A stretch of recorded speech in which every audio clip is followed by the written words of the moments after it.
Sure, we are recording. Hey, and I am going to mostly let you give your background, but our topic today is really in broad strokes my favorite, which is marketing for financial advisors and other similar businesses, and in a more narrow cast, you have a tremendous background in live event.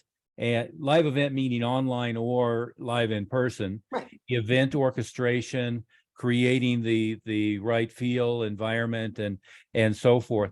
Elyse, why don't you give everybody a little bit of your background, and then we'll talk about your current company and so forth as we go here as well. Sure. Thanks so much for having me. I'm Elyse Stoner. I am the co-founder of Custom Strategic Marketing for Wealth Advisors, and I'm also the founder and chief strategist of Fresh Perspective Consulting. Yeah, as you said, live events are my thing. And just because something's online, as we can tell right now, right, there's a little sign up here that says it's live. So usually the terminology I like to use is either digital events or in-person event, because they're all live. Right. But I really am sort of in a different phase in my career, taking everything that I learned in the previous parts to help financial advisors. And I also do some work still in the education space of helping people increase what I call the ROM of their moments. An event is a moment. And so many people for so long are like, the ROI on these things just sucks. And I had this moment where I said, you know what? You're measuring the wrong thing. So by working with our clients to increase their ROM, they can maximize the marketing value of this live opportunity. You bet. Our ROM, return on the moment, if I'm correct. Yeah, absolutely. And with in all those different fields, and of course we've worked with law firms and some other similar businesses as well, but predominantly, strangely, martial arts schools and financial advisors, which interestingly have all the same problems and all the same needs and all the same preconceptions, it seems like, regarding this stuff. And within the, and I'll use your word, the digital space for meetings, I found there was a trend there for a while on fake live, right? Here's the webinar and pick your time. And really what it is the recording that I'm pretending that it's live. And from whether it's the experience that is the emotional experience and engagement of the participants, or whether it's the sales effectiveness, whatever the sale outcome is, right? Oftentimes it's to make an appointment, or it's just to be, excited with the advisor, or it's an opportunity to bring their friends. The pretend live thing, I always felt like it was a bust from day one. Is there's just something that's different about it's a recording, and not that there's not a place and time for recordings. I mean, look at podcasts, are very productive, but trying to have a recording and pretending you're having a live event is two different things. I was involved with, I think we talked about it. I went out to Boise, Idaho, and there's a company you may be familiar with, ClickFunnels. And they were doing a live event promotion, legitimately live, for Dan Kennedy's company, Magnetic Marketing. And they had 20,000 people all live at the same time. But it was very interesting orchestration. I really enjoyed it. I'd never been involved with something quite that big, but they had the stage set up. They had a little bit of a live audience, but mostly you could see a number. You couldn't see 20,000, but you could see a number of the participants live on Zoom screens, just like this. And then you had the discussion forum. You could read. So while you were speaking, you could speak to real people rather than speak to a camera with a teleprompter. And I always find that's, the experience of watching a newscaster or watching a politician on a teleprompter versus the type of event that I'm sure you orchestrate, where it's natural and it's relaxed, perhaps very rehearsed, but is a completely different experience. It is, but there's also this thing that lies in the middle, which we refer to as hybrid events, right? Sure. When the pandemic happened and everybody was caught going like, what do I do now? You bet. That allowed this mode to kind of rise to the top, right? The fact that we're even having this conversation right now, live on Facebook, being recorded for a podcast, wouldn't have happened in 2019. It probably would have been, oh, you're out in Denver, I'm out in Philadelphia. Maybe someday our paths will cross, but society kind of opened its mind a bit. And the other part of my background that I bring to this, and really why my company is called Fresh Perspective. I worked in the sports and entertainment field for decades before I kind of took what I learned there and brought it to this space. And one of the areas where I was heavily involved was television production, and television production as it related to live sporting events. And fast forward, as people are like, hybrid, what's that mean? I'm like, have you watched the Super Bowl? Right. Right. It's happening live. You're watching it remotely. There are recorded elements to it, but yet it's extremely effective.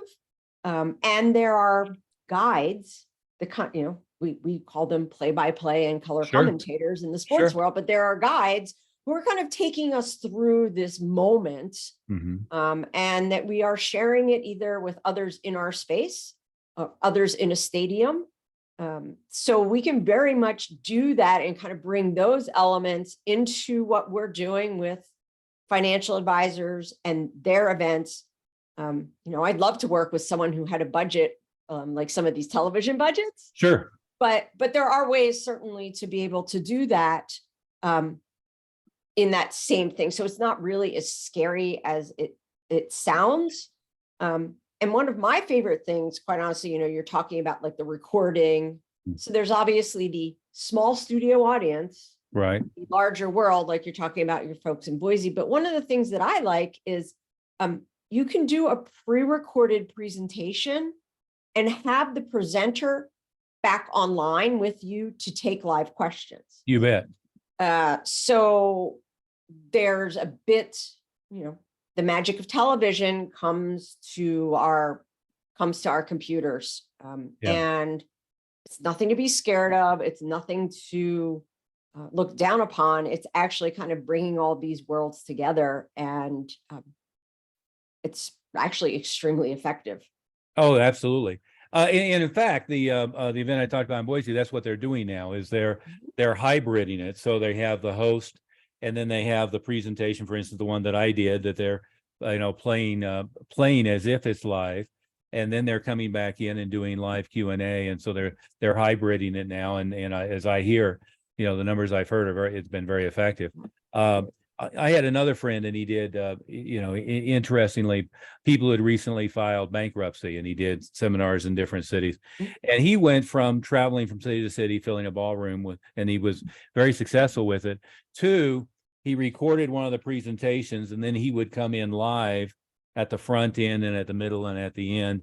And mostly it was recorded, but it wasn't clear, it looked as if it was live, and that worked very, very effectively for him as well. And so, just as you're saying, there's any number of ways to split that middle there.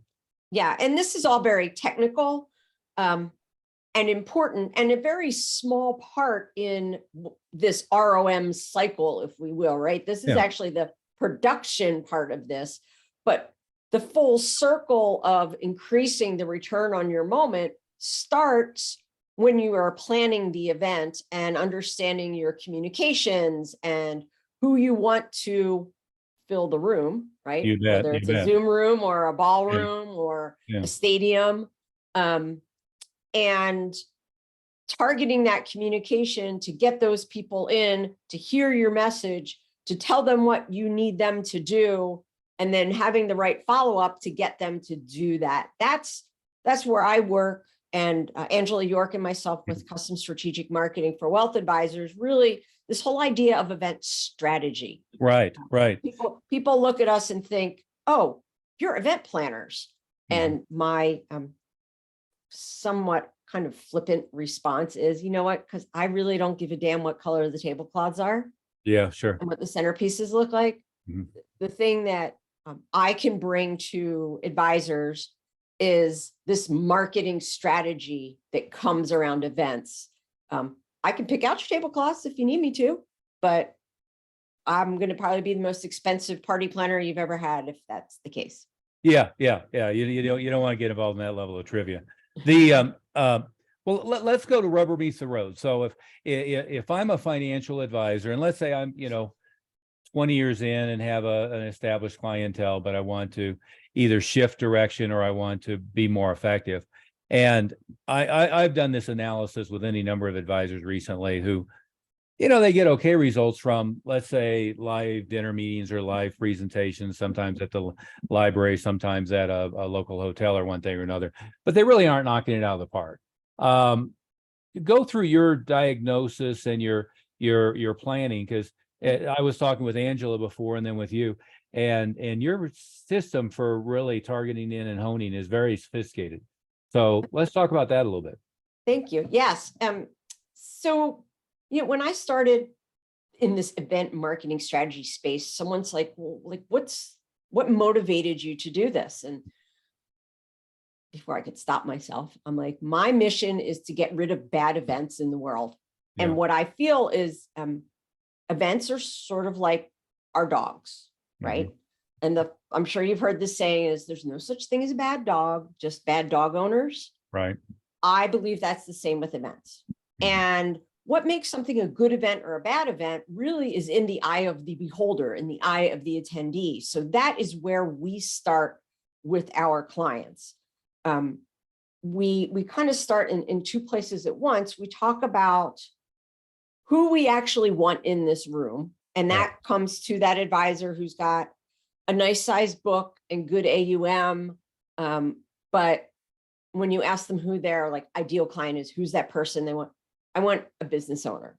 Like there's a lot more to that, and really learning about who that person is so that you can motivate them to do the thing that you want them to do. Sure. So while we're talking about that, we're also talking about what we call event personality. I alluded to being a party planner. I wrote an article a couple of years ago saying it's called "Don't Call Me a Party Planner." Yeah.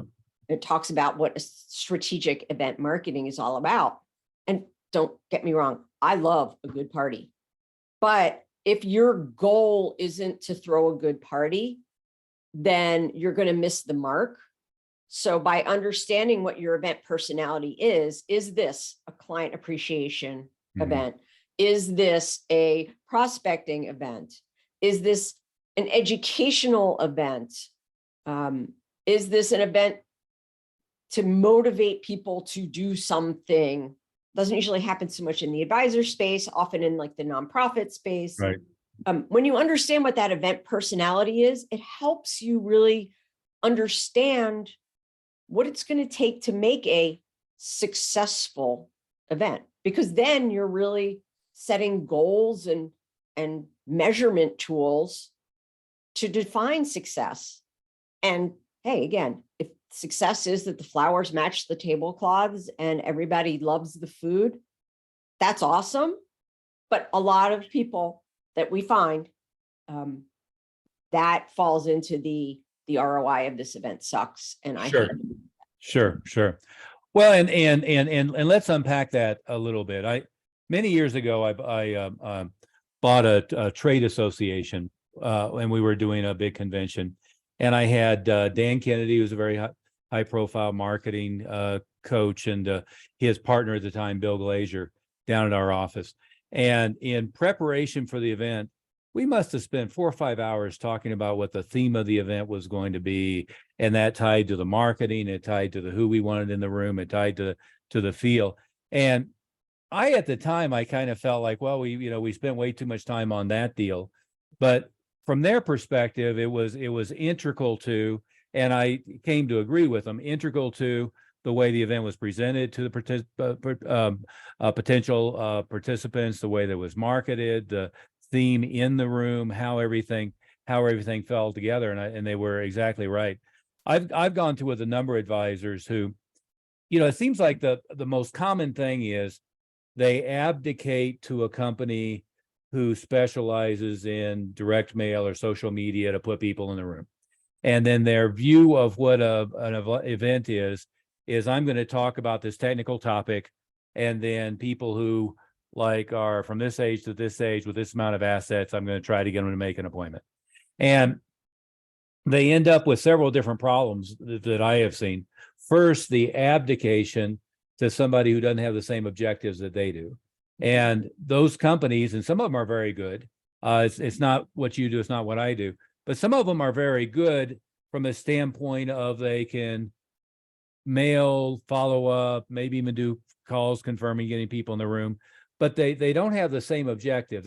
They know they're going to be judged by how many people in the room, not that they're right people in the room, not that it's the exact target audience that they want, not that it's people with the belief system, the psychometrics that they've been defined, and perhaps not even people who are going to mesh well with the presenter's style and approach and so forth. And oftentimes advisors will ask me, well, how do I improve my closing ratio? It's like, well, of the right people, your closing ratio is really good, and of the wrong people, it was really bad. So why don't we just get those people out of the room and find more like the ones that you wanted? I know that's a lot of what you start with them as well. Exactly. And while events are what we call like the rocks in the stream, and the stream is your overall marketing as an advisor or as anybody. So some of the same strategies that you're using for your event, you should be using for your entire marketing. You bet. And these things like you're talking about, and we talk with our clients and are speaking at different events for advisors, this whole idea of ideal client and helping people understand, as you alluded to, is ideal client is just not a demographic. Right. An ideal client is a combination of what we consider three things: the demographic, the psychographic, and it sounds kind of nerdy, but it's like the attitudes and how somebody sees themselves in their world. You bet. It would be psychographics. And then the other thing that we've discovered is life circumstance. One of the first things that we do when we build a customized 12-month marketing plan for our advisors is we do actual interviews with a handful of their ideal clients from their own book. Right. We've heard a lot of advisors saying, well, I've talked to them already. Yeah, but when you have someone from a third party come and ask a bunch of what appear to be extremely random questions, you get a lot of different information. And we can build out sort of a general avatar based on those interviews. And what we do is we use that avatar, yes, partially because of the event brain in our heads, but it's the overall marketing. Like, where do they get their information? Who are their trusted sources? Who do they see as their peers? So that's sort of one part of this bucket. The other part, we really work with our advisors to get to know them. I know I was listening to one of your podcasts the other day with Rob, and you're talking about one of my favorite subjects, again, in the nerdy term of the unique selling proposition. Right. But this idea of like, who are you? Who relates with you? Who gets, Angela teases me all the time, like, is everybody going to get the sports analogies you use? And I'm like, anybody I want to be my client is going to get them. And if they don't get them, they're not my people. And not that I can't help them, but that's who I am. Getting the advisors to know who they are. And again, through a bunch of series of questions, and understanding, like, what did you do before you were an advisor? And what was your favorite thing to do as a kid? And what do you do now? And, hobbies. And really one of my favorites is that, like, what'd you do before? Because that really kind of pulls the curtain back on them. So all of this, it's marketing. I don't want to say mumbo jumbo, but it's super important to understand, even when we're talking about events, because if you're putting ads on Facebook and your ideal client doesn't ever go to Facebook, of course you're not going to get them. You bet. You bet. And let's go back and unpack a couple things you said. Mhm. Your people. And I really like that phrase. I focus people not with that term, but in that way all the time. Is one of the first things I'll try to get an advisor to do is go through their current book of business and say, who are your favorites to work with? Who are your most profitable to work with? Usually it's the same. Who are the people that click with you, that you click with well? And then let's figure out what's common about those people, right? And they'll almost always say to me, well, there's no commonality. They're all different careers. And I said, no, there is, to use your term, your people, is we want more of the ones that you like, that you click with, that are a good fit, and the ones that really respond to you in the right way. So let's figure out what that is, and the other element is I was talking earlier today is, people think you never talk religion, politics, or sex, I guess is the third thing. But what you need to do is you need to have a ground that you're going to stake out. And then once you stake out that ground, be that, right? And in many cases, people aren't targeting their local Jewish community because they're part of it, or they're not targeting people by sex or whatever it might be. But the reality is, to the extent that you're going to be attractive to your people, you're going to be unattractive to people who aren't, quote unquote, your people, right? And it seems to me that the industry has this like contest for everybody to be the same. It's, if you go to you go to a meeting or a convention and they're all dressed the same way, they all look alike, they're all speaking the same way.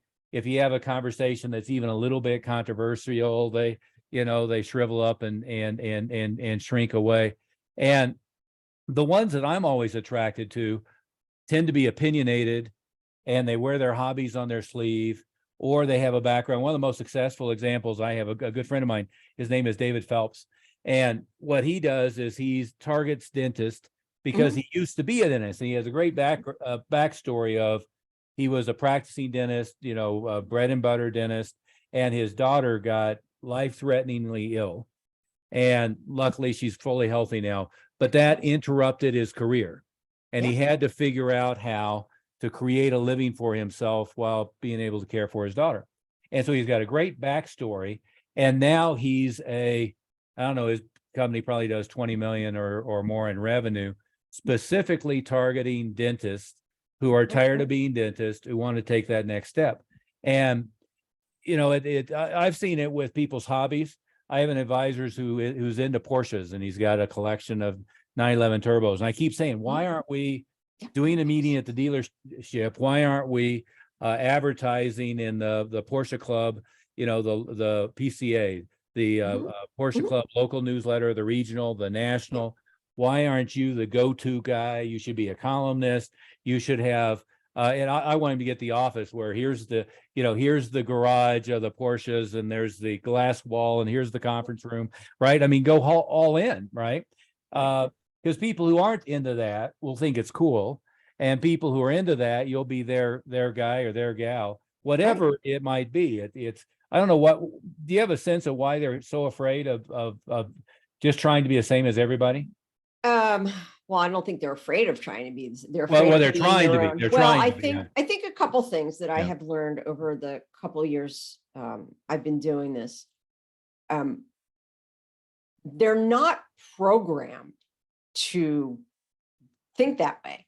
Yeah. And there's a certain vision, and we say it when you say the word financial advisor, except for your listeners, right? There's a vision that comes into your head.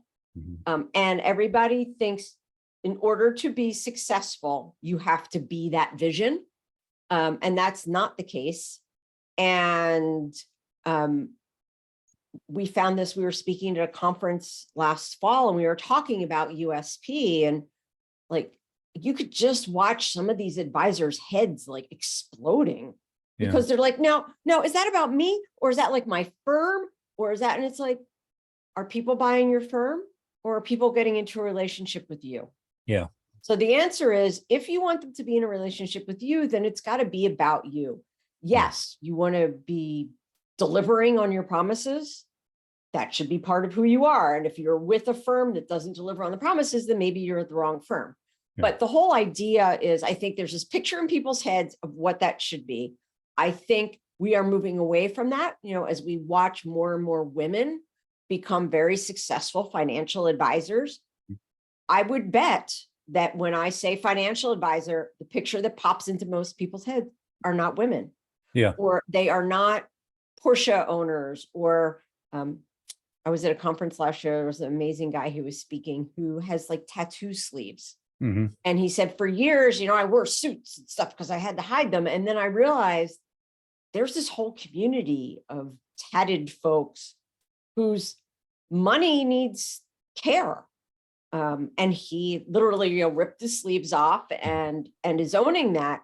And that's what we try to do with our clients. Yes, again, we're talking, it's sort of this multifaceted thing all happening at once. Sure. We need to understand who your ideal client is. And as we like to say, it's probably not who you think it is. You bet. Because we learn that as we do that. We also get to know the advisor and who they are and what their thing is. And how do we kind of meld those two and throw in, quite honestly, a little bit of patience. Yeah.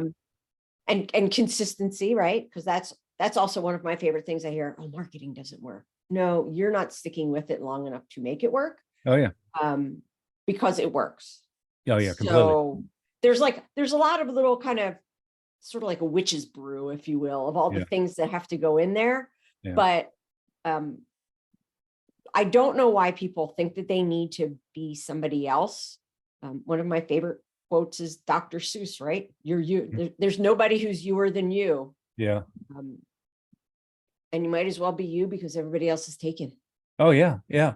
Well, and you mentioned it, but to reinforce it, is many advisors came into this having a career doing something else, and then that becomes a natural platform for, why don't you go get more like what you were in that area.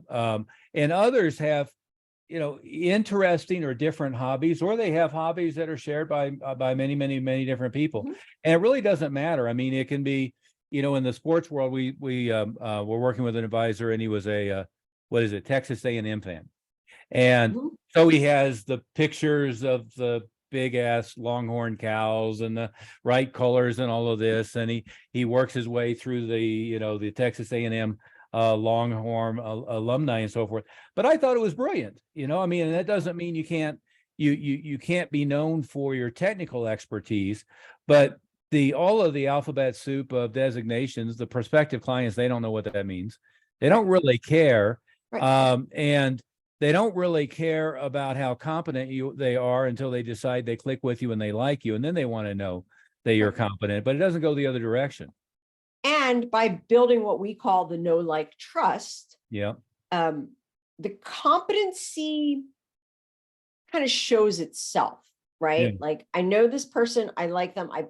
I'm learning to trust them because of how they're talking to me and what they're sharing with me, and what others are saying about them and all of that. If they're not going to be coming in and going like, okay, so, show me your actual returns and all of, again, I'm not a financial advisor, so I'm not going to necessarily use the right terminology, but that almost comes like, it's almost tertiary or fourth place in this, because it's about the relationship. Time and time again, as we talk to these ideal clients, they say to us, I trust her. Mm-hmm. She's very knowledgeable. He explains it to me in a way that I understand. Yeah. He knows where I am in my life right now and where I'm trying to go. Mm-hmm. Like that's the magic. Yeah. Yeah. The way I've heard it said, and the way I've used it is you want them to feel like you are a fly on the wall at the conversation happening at the kitchen table after the kids went to bed, right? Famous famous copywriter name was John E. Kennedy years ago. He said you want to get inside the conversation already going on in their mind. And absolutely. And that's where the magic happens, is if you have your people, you have the right clientele, you have the right group that you're targeting, you should be able to use their language. You should know what conversations, what their fears, what their worries are. And everything that you do in your, as you said, in your marketing should have the right language to appeal to those people. That's when I know I've put our stuff together right, is, when I'll talk to them, they say, it was like you were talking to me directly. It sounded just like the conversation we're having behind the scenes. How did you know? The other element of that I think is so important is that and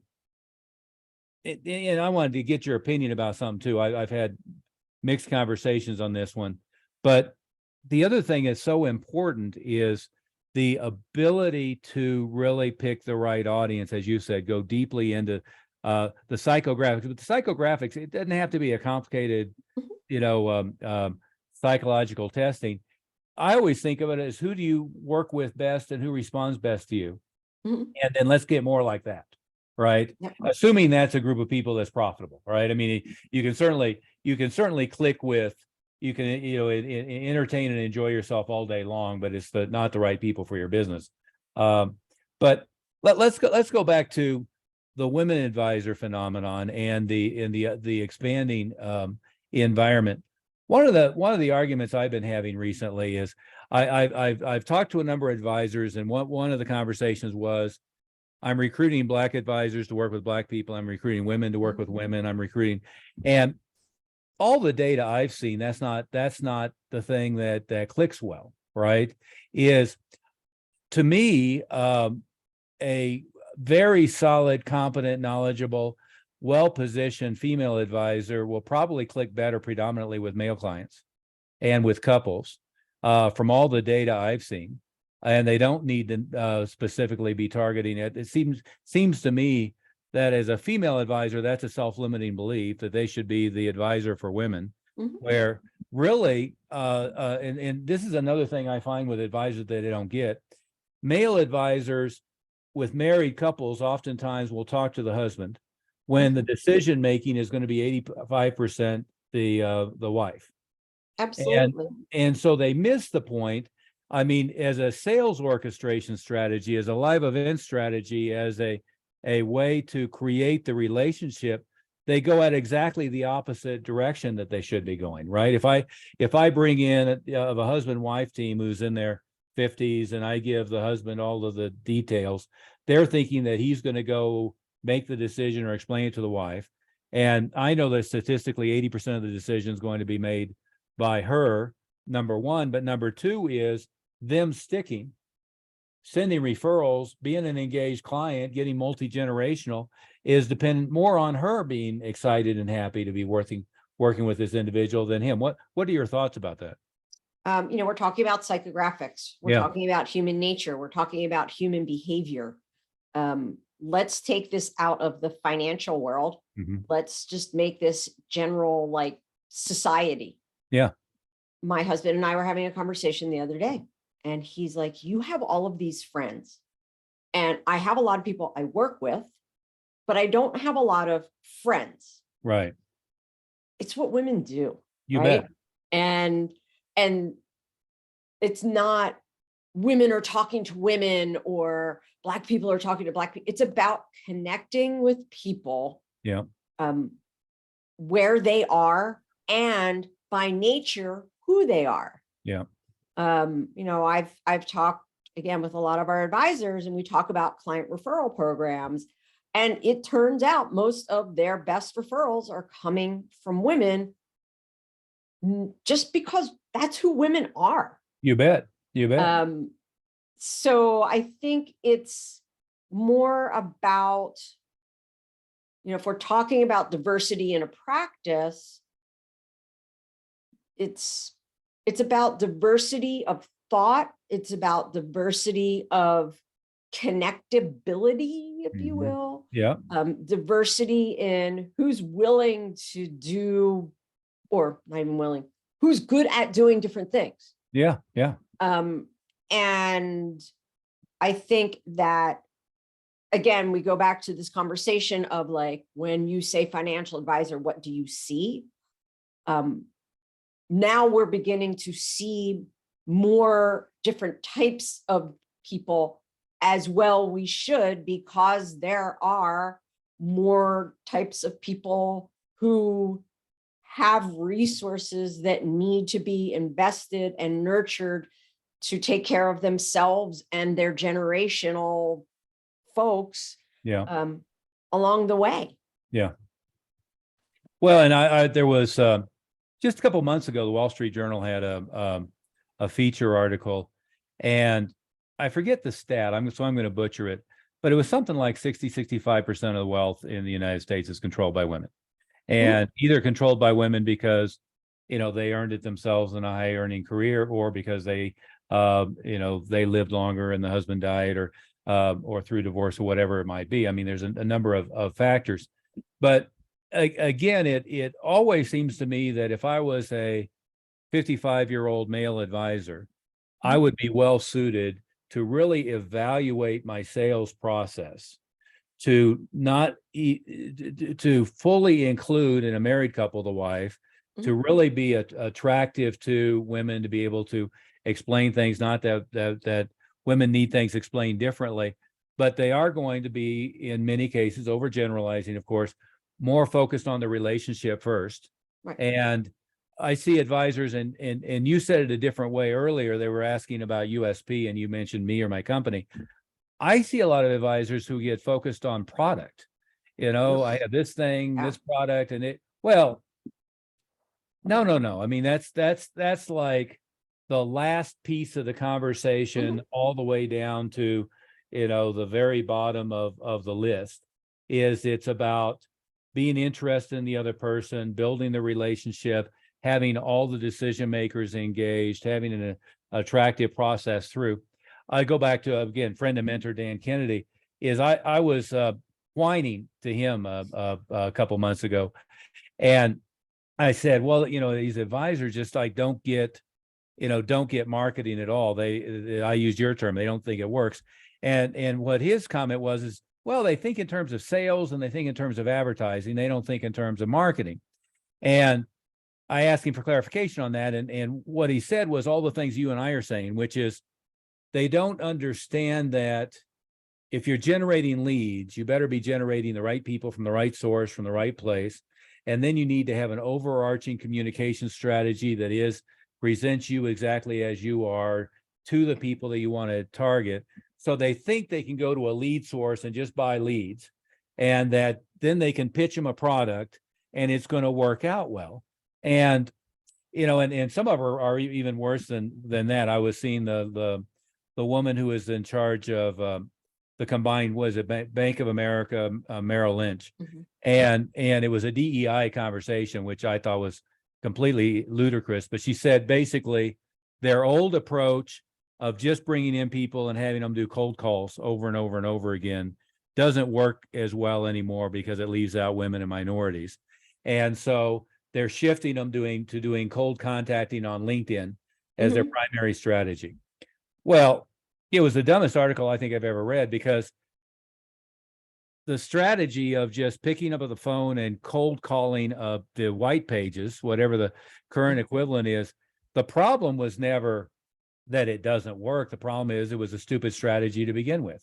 Right. Rather than positioning yourself as the expert, you're some random person calling to beg for business. And on LinkedIn, the the inbox, and of course you can automate all this stuff, but people's inbox is inundated with people begging for business, but it does nothing to position yourself, does nothing to create the USP, and it does nothing to put yourself as the guru on the top of the mountain. And but of course, companies like that, they have no perspective of creating a marketing strategy that's going to drive the appropriate leads into people, and totally miss the boat. Yeah. And, one of the things that I think about as we're talking about this entire conversation is to you and I, this is nothing new.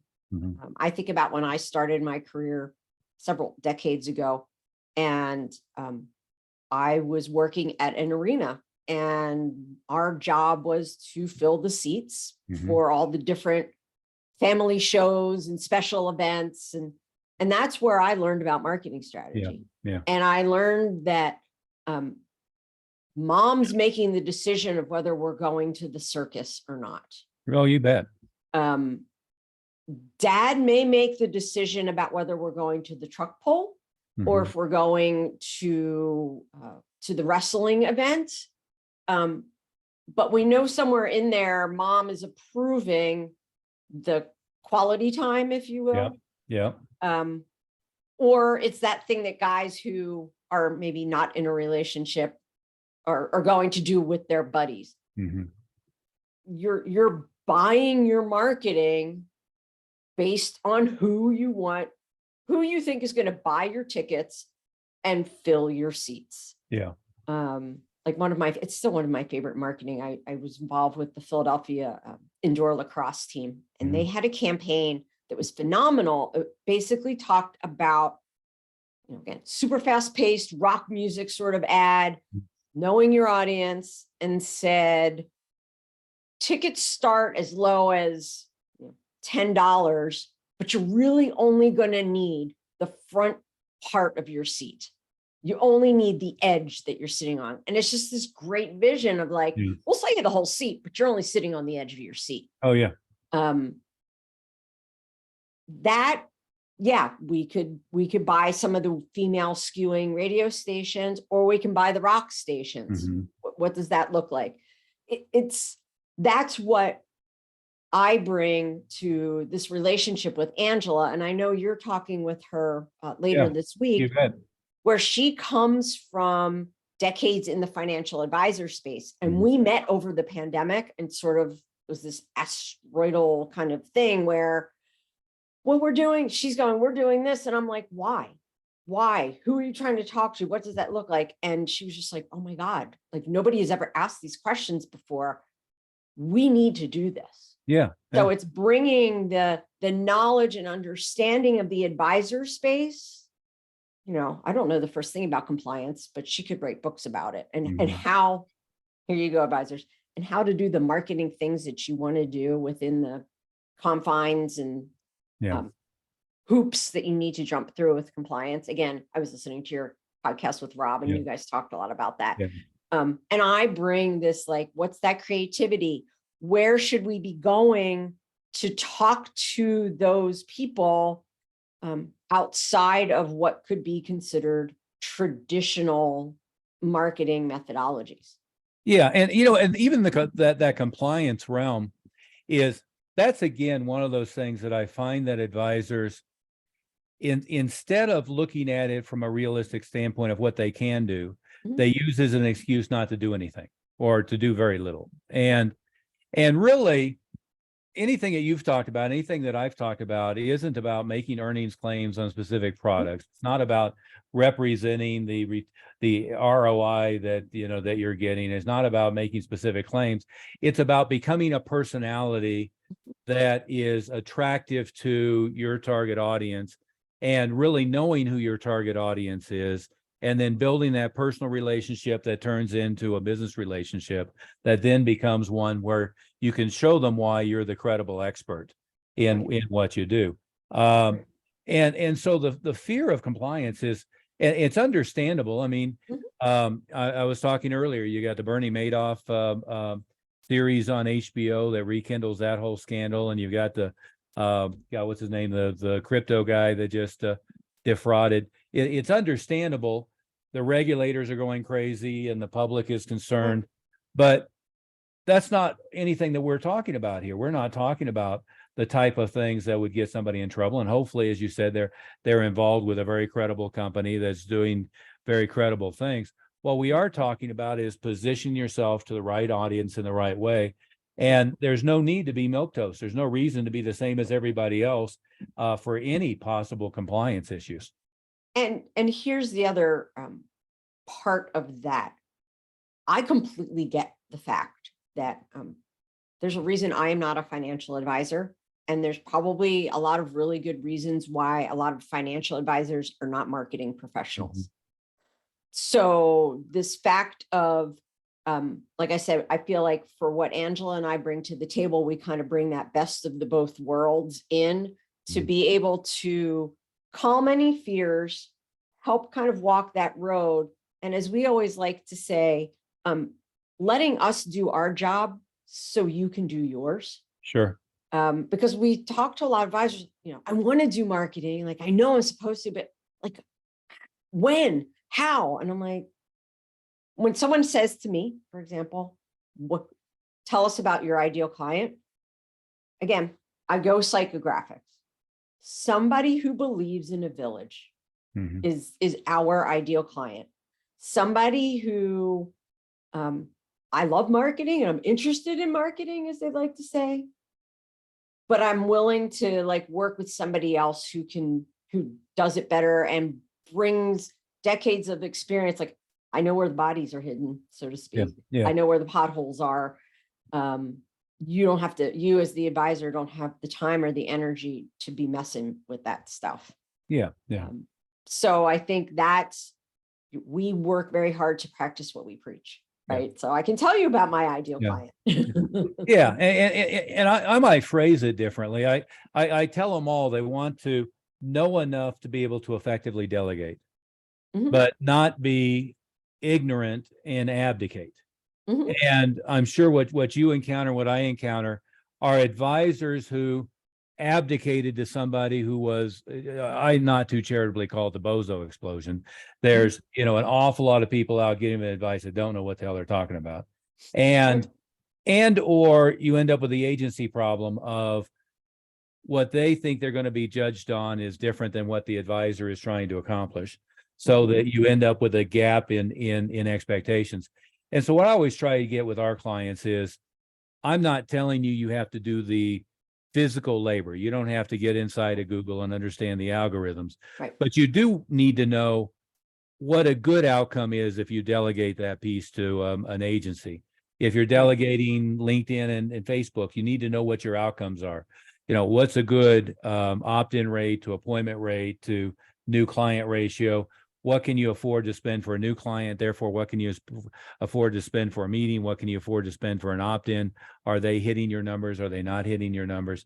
And what I find so many times is advisors think of themselves as either a planner or a salesperson, but they don't think of themselves as a small business owner, where they've got to understand the processes enough that they can then hand it off to either an employee or to an outsourcer who can then do it for them. And that's something I learned very early on is I remember I hired, it was probably the highest profile, most expensive ad agency in Colorado at the time. And my instincts of what they should be doing were completely at odds with everything they were doing. And by the time it was done, all of the stuff that I was creating worked much better than the stuff they were creating. And I was doing an MBA. It was an executive program, and unusual for such things. The marketing director had been involved with the Courage Silver Bullet campaign, Passport Radar Detectors, big stuff. And I took all of our advertising and laid it out. Ron Giss was his name. And I laid it out to Ron and I said, which of these do you like better? And it was a wonderful lesson because I laid out all the stuff the ad agency did and all the stuff that I did, thinking he was going to like their stuff because theirs was more professional. And he looked at it and he goes, which one pulled better? Right. I said, well, this one pulled better. He goes, oh, I love that one. I was like, that's the right question, isn't it? Which one brought the right people in? Which one closed it well? But again, the mistake I think gets made is an advisor has to know enough about what you do, about what I do, about what an outsourcer would do. And I'm more in the mode of training them enough that they can hand it off to other professionals. But they have to know enough that they can delegate effectively and not lose control over their business. And they have to be focused on, and I see this happening, some very big advisors, they've got, 200 million, 300 million assets under management. They've got staff, but they tend to abdicate to their staff. They hire somebody to do a role, and then they're mad at them all the time that they're not accomplishing what they want to accomplish. They don't know how to effectively delegate. That's a leadership issue. I mean, that's a whole separate conversation. Yeah. About a leadership, but I love what you said because we talk about this all the time. We're all small business owners. Yeah. my business may be marketing, your business may be marketing. The people who are watching today, their business may be advising and planning and helping people reach their financial goals. We're all small business owners. There's a lot of things that we share.